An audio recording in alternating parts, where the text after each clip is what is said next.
Buenos días, jóvenes. Última clase del módulo 7 del curso de Termodinámica 1 y última clase del semestre. Vamos a resolver este ejemplo del ciclo Rankine.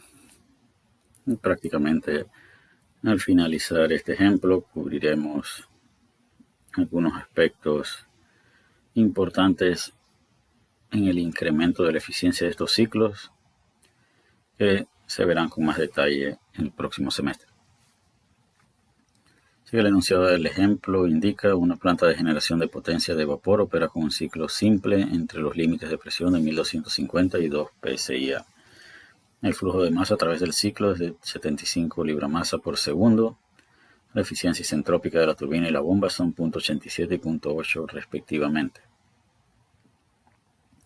Si el agua entra a la bomba como líquido saturado y sale de la caldera a 1337 grados Fahrenheit, determine la razón de transferencia de calor de entrada en la caldera, la eficiencia térmica del ciclo, suponiendo que la eficiencia isentrópica de la bomba y la turbina fuesen iguales a 1. Desprecia cualquier caída de presión en los procesos de transferencia de calor, pérdidas de calor en las tuberías y dispositivos de transferencia de potencia. Los datos, usando la numeración que aparece en esta figura, nos dan la presión máxima y la presión mínima. P4 y P1 son 2 psi. P2 y P3 es la presión de la caldera y son 1250 psi. Del estado 1 nos dicen que la calidad es 0, entra líquido saturado, y acá nos dan la temperatura de salida de la caldera, 1337 grados Fahrenheit. Nos dan el flujo de masa, no importa si es en la bomba, en la caldera, o en la turbina, o en el condensador, en condiciones estacionarias es el mismo en todos lados. Dan dos eficiencias isentrópicas, una para la bomba y una para la turbina, y necesitamos determinar la razón de transferencia de calor requerido en la caldera, la eficiencia térmica del ciclo y una eficiencia térmica suponiendo bomba y turbina ideal. Repito, vamos a suponer condiciones estacionarias, cambios especiales de energía cinética y energía potencial, procesos de los dispositivos de potencia, tanto la bomba como la turbina, los vamos a considerar adiabáticos, y los procesos de adición y rechazo de calor en la caldera y condensador, respectivamente, los vamos a considerar isobáricos.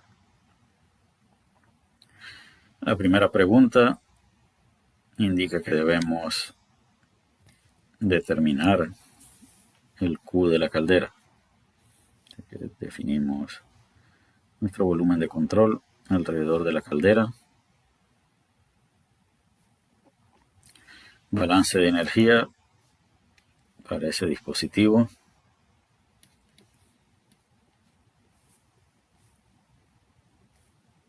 Solo nos quedaría estas sumatorias, no las necesitamos, solo hay un flujo de masa, es decir,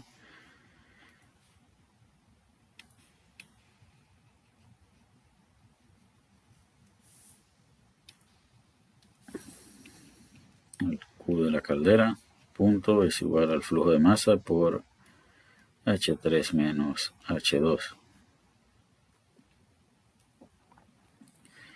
¿Cómo determinamos H3? H3, el estado 3 debe ser vapor sobrecalentado. Igual podemos verificarlo comparando esta temperatura con la temperatura de saturación a esta presión.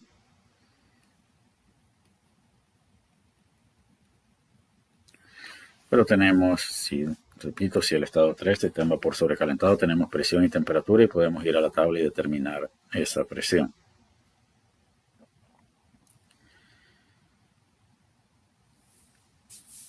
Quizás un poco más complicado sea determinar H2. H2 es líquido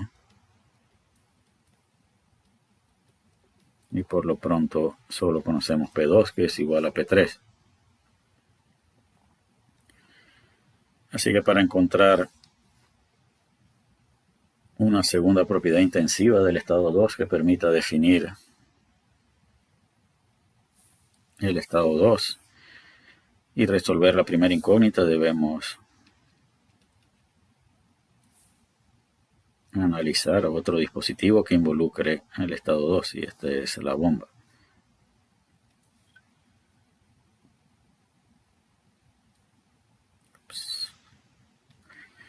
Vamos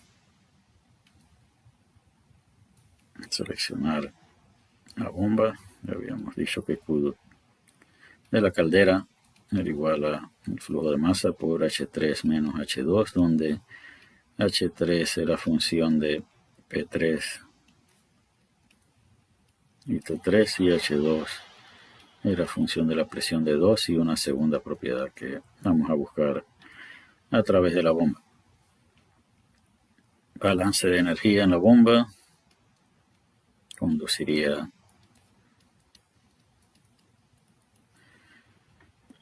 a este análisis, donde H1 es función de P1 y X1 que es 0. Y que H1 es simplemente HF evaluado a P1. Pero ¿qué parámetro de desempeño conocemos de la bomba que nos puede ayudar a determinar H2? Sabemos que la eficiencia de la bomba es igual a H2 isentrópico menos H1 dividido entre H2 menos H1, y de aquí podemos despejar H2 directamente como H1 más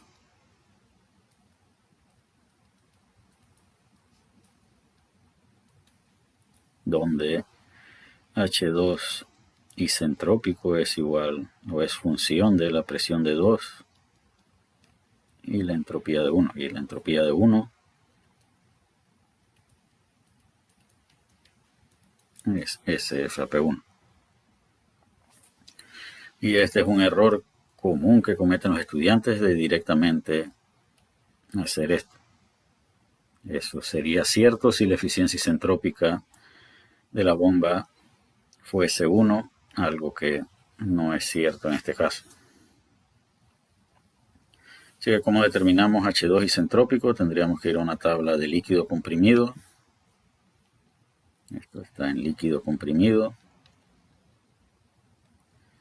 Y tendríamos que ir con S1 y P2 a la tabla de líquido comprimido para determinar H2 isentrópico e introducirlo en esta ecuación para encontrar H2 real. Y esto no debe imponer mayor dificultad. ¿Qué haríamos si la presión de 1250 no aparece en las tablas de líquido comprimido? Podríamos aproximar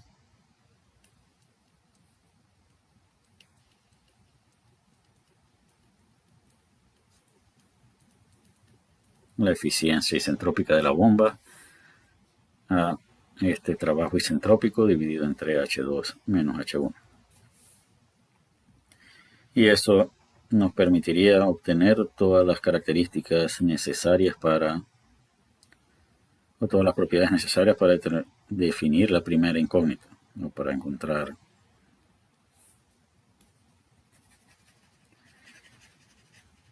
el calor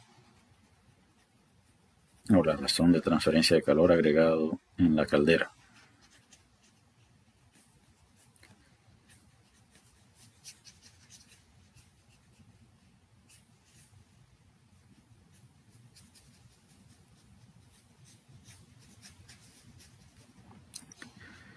Vamos a copiar acá estas conclusiones.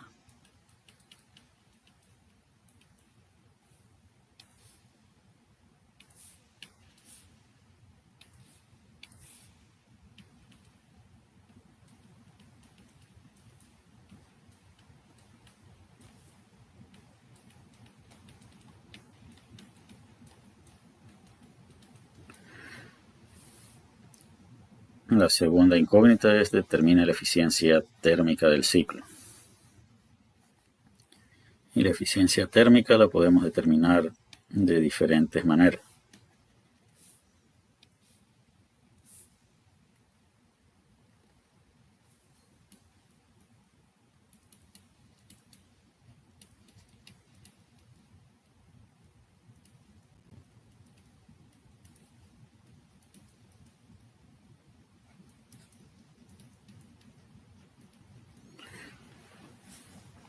La primera pregunta definía el Q de la caldera. Esto es el denominador en ambas expresiones. Si fuésemos a utilizar esta definición, tendríamos que determinar la potencia de la bomba y la potencia de la turbina. Si lo quisiéramos resolver a partir de esta otra expresión, necesitaríamos el Q del condensador, ya que sería igual el Q del condensador de salida, sería igual al flujo de masa por H4 menos H1, donde H1 es igual a HF a P1 y H4 sería función de la presión de 4 y de una segunda propiedad que no conocemos. ¿Qué podemos decir?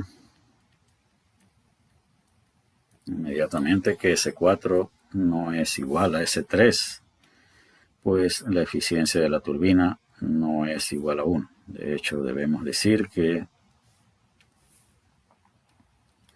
esto es lo que ocurre. De 3 a 4 debe haber generación de entropía por efectos de las irreversibilidades internas de la turbina. Lo que sí sabemos es que la eficiencia de la turbina es igual a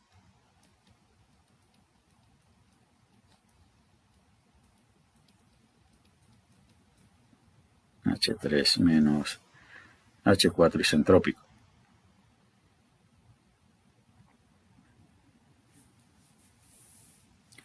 Y de acá podemos despejar H4 es igual a H3 menos la eficiencia de la turbina multiplicado por H3 menos H4 isentrópico, donde H4 isentrópico es función de P4 y S3. Y ese número tenemos que usarlo aquí como referencia para despejar nuestra H4 real.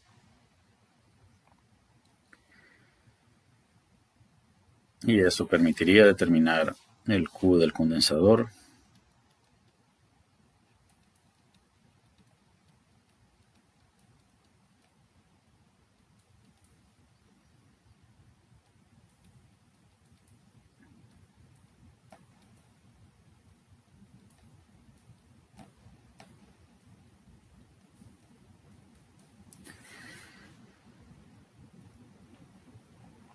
y tendríamos suficiente información para determinar la segunda incógnita. ¿Qué ocurriría si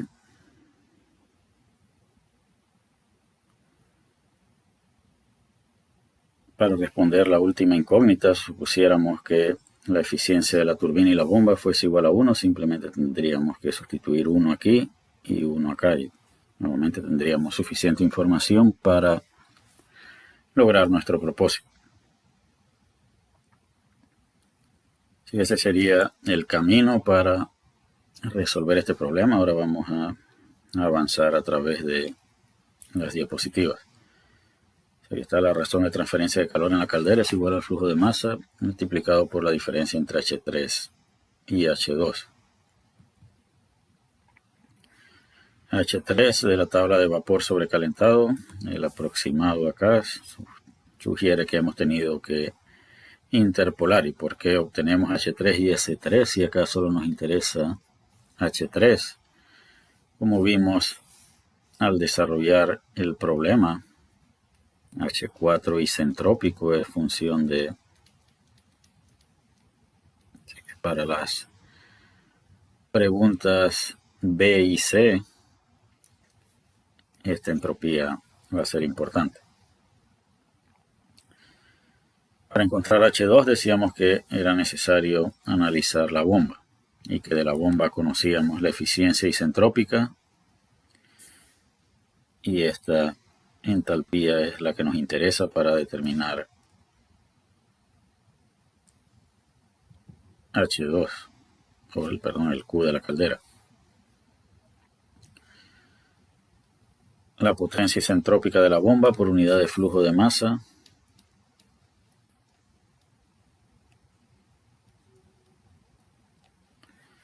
Se puede aproximar al volumen específico de 1 multiplicado por la diferencia entre P2 y P1.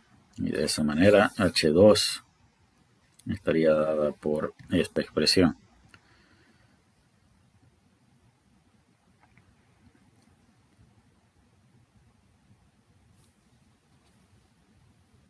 Sin embargo, también tenemos una tabla de líquido comprimido donde quizás podamos encontrar H2 isentrópico. Así que de la tabla de líquido comprimido obtenemos esta entalpía que, sustituida en la ecuación que define la eficiencia isentrópica de la bomba, nos permite despejar H2. Así que ya tenemos H2. H1, ¿dónde lo obtuvimos? Lo obtuvimos de la tabla de líquido saturado. H1 P1, VF P1 y SF P1.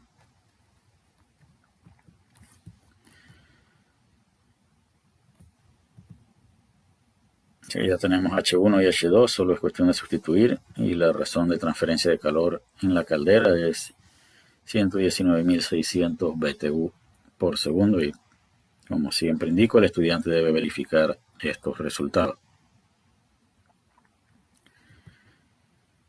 La eficiencia térmica del ciclo la podemos obtener, decíamos, por diferentes caminos. El camino que habíamos utilizado era a través de el condensador. Acá vamos a usarlo a partir de la potencia neta del ciclo. La potencia de la bomba por unidad de flujo de masa es H2 menos H1, y ya tenemos H2 y tenemos H1. La potencia de la turbina por unidad de flujo de masa se reduce a H3 menos H4, y H3 ya lo tenemos del análisis de la caldera, y H4 lo vamos a obtener a partir de la eficiencia isentrópica de la turbina.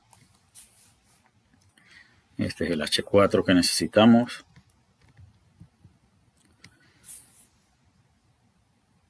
O podemos determinar la potencia de la turbina por unidad de flujo de masa directamente a partir de esta expresión, donde H4 isentrópico es función de P4 y S3.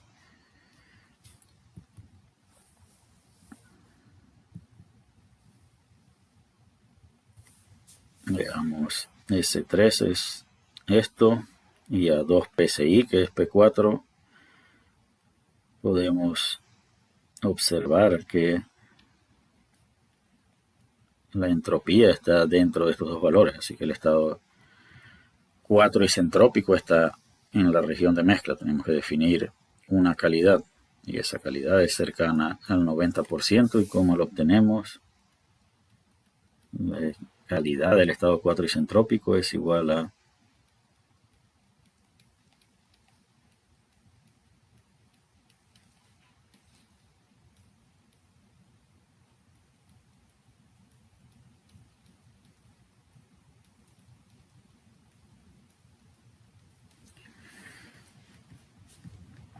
que con la entropía del estado 4 isentrópico podemos determinar la calidad, que después sustituimos en esta expresión para obtener H4 isentrópico.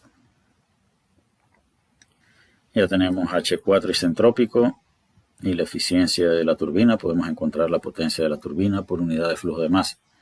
A esto debemos restarle la potencia de la bomba, que es pequeño comparado con lo que genera la turbina. Esto es lo que discutíamos al inicio del módulo. Si tuviéramos que calcular esto para este dispositivo, ¿cuál sería el resultado que obtendríamos? ¿Cómo se compara con la razón de retorno de trabajo que obtuvimos en el ejemplo del ciclo Brayton?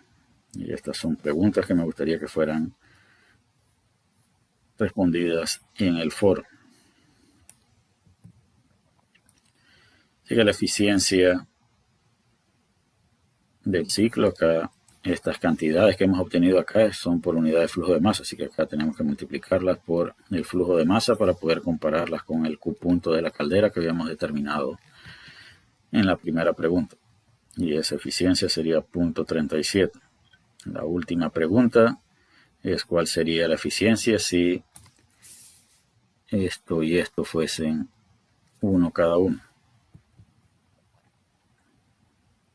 Y esta sería la manera de determinarlo. Y sin irreversibilidades en la bomba y en la turbina, la eficiencia sería de un 42%. Así que hay un incremento de 5% por efecto, o una reducción, mejor dicho, del 5% por efecto de las irreversibilidades en la bomba y la turbina. Y esto sería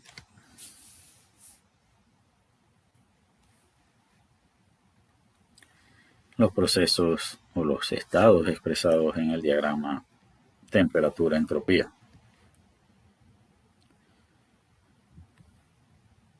Para concluir el módulo, vamos a contestar esta pregunta: ¿qué se debe hacer para aumentar la eficiencia de un ciclo de generación de potencia?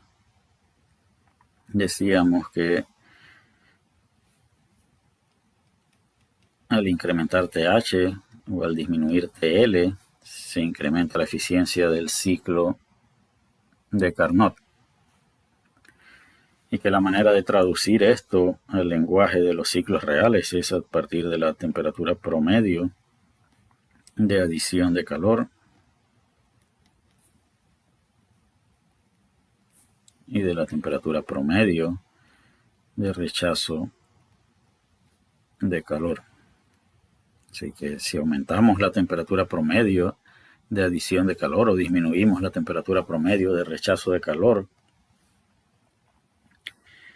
podemos incrementar la eficiencia de una máquina térmica real. Así que veamos cómo podemos hacer esto en el ciclo Rankine. Vamos a suponer que tenemos un ciclo Rankine que opera entre esta presión y esta presión.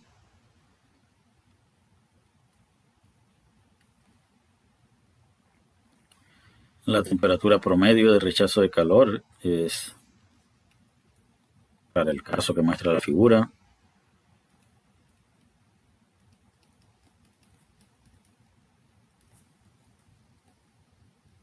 la temperatura de saturación a P1. Si disminuyéramos esta presión hasta P1',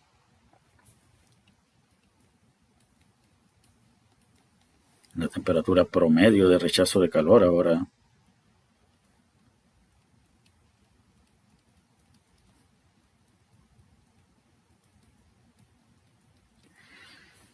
así que al disminuir la presión en el condensador, también estamos disminuyendo la temperatura promedio de rechazo de calor. Así que una manera de incrementar la eficiencia del ciclo Rankine sería disminuyendo la presión del condensador. Esto de qué depende de las características de transferencia de calor del condensador y depende de las características del ambiente. Estas son las limitantes para poder lograr este propósito. Las características del ambiente no podemos hacer nada para modificarlas. Así que la única manera de manteniendo fija, vamos a suponer que aquí esté la temperatura del ambiente. Y el condensador originalmente opera aquí. Es decir que se necesita toda esta diferencia de temperaturas para poder rechazar el calor. Sin embargo, para llegar aquí o para operar aquí y lograr esta pequeña diferencia de temperaturas, tenemos que mejorar las características de transferencia de calor de este condensador, y eso puede ser tarea complicada, como el estudiante de termodinámica verá cuando llegue a su curso de transferencia de calor. Así vamos a ver cuáles son las limitaciones y desventajas de esta estrategia. La temperatura de saturación debe ser mayor que la temperatura del depósito de baja temperatura, así que el ambiente decide o establece una limitación de hasta dónde podemos disminuir la presión del condensador. Es decir, Si la temperatura del ambiente estuviera aquí, sería imposible llegar hasta acá.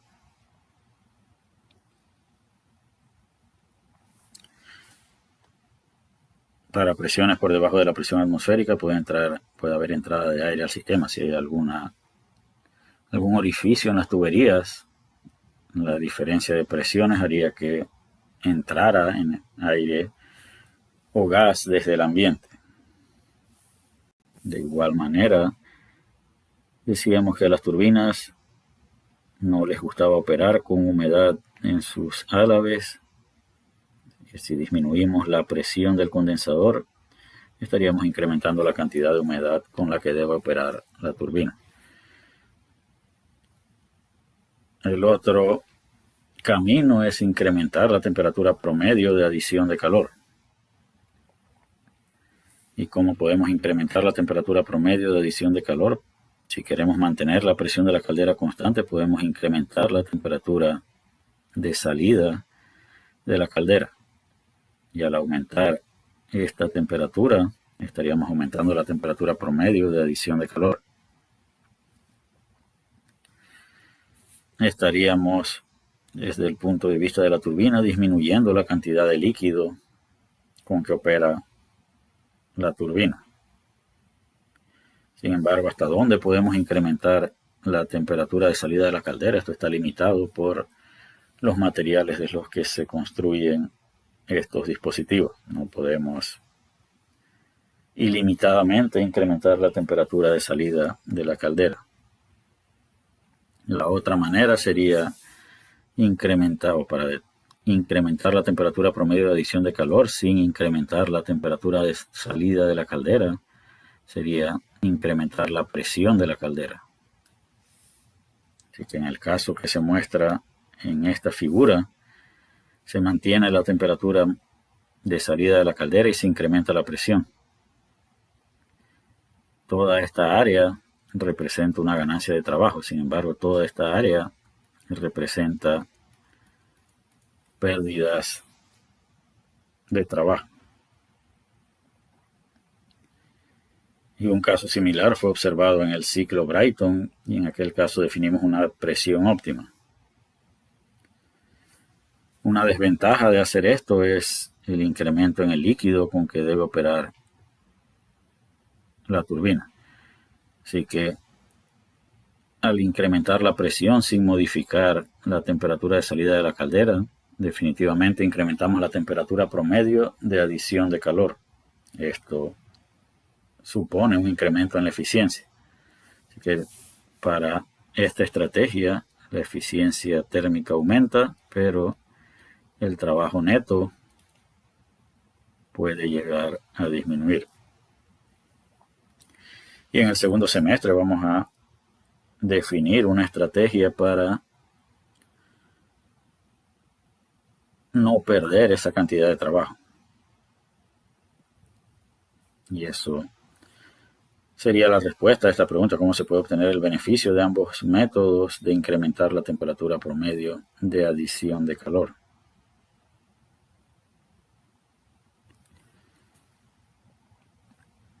Y las sugerencias pueden ser discutidas en el foro. Repito, en el curso de Termodinámica 2 veremos claramente cuáles son estas estrategias que permitirán aprovechar esta estrategia sin perder esta cantidad de trabajo. Y con esto concluimos el material de este semestre y lo único que nos queda es la prueba semestral. Así que de aquí a la prueba semestral los estudiantes deben resolver a través del foro de discusión todas las dudas que aún puedan quedar del contenido del curso de Termodinámica 1. Así que nos vemos virtualmente en la fecha del semestral. Hasta la próxima.